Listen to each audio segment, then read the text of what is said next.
கிறிஸ்துவுக்குள் பிரியமான என் அன்பு தேவ பிள்ளைகளே, இயேசு கிறிஸ்துவின் நாமத்தில் உங்களை வாழ்த்துகிறேன்.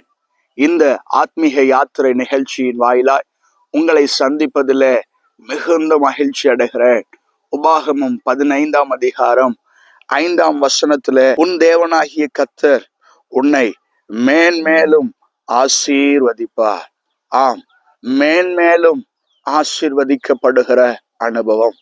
ஒரு நாட்களிலே கர்த்தர் என்னை பாவத்திலிருந்து மீட்டார், சாபத்திலிருந்து மீட்டார், என்னை அபிஷேகித்தார் என்று நாம் நினைக்கிற அந்த அனுபவத்திலிருந்து மேன்மேலும் ஆசீர்வதிக்கப்படுதல், இன்னும் வரங்களிலே, கிருபைகளிலே, தேவனுக்காக ஓடுவதிலே, தேவனுக்காக பிரயாசப்படுவதிலே, தேவனிடத்திலிருந்து மேன்மேலும் ஆசீர்வாதத்தை, கிருபைகளை, தாளந்தை பெற்று அனுபவிக்க கர்த்தர் இந்த நாளிலே உங்களுக்கு அனுக்கிரகம் செய்வாராக.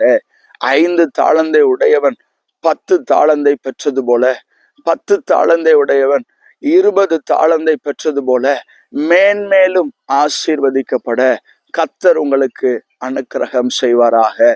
கொஞ்சத்தில் உண்மையாயிருந்தால் அநேகத்தில் அதிகாரியாக வைப்பேன் என்று கர்த்தர் சொல்லுகிறார்.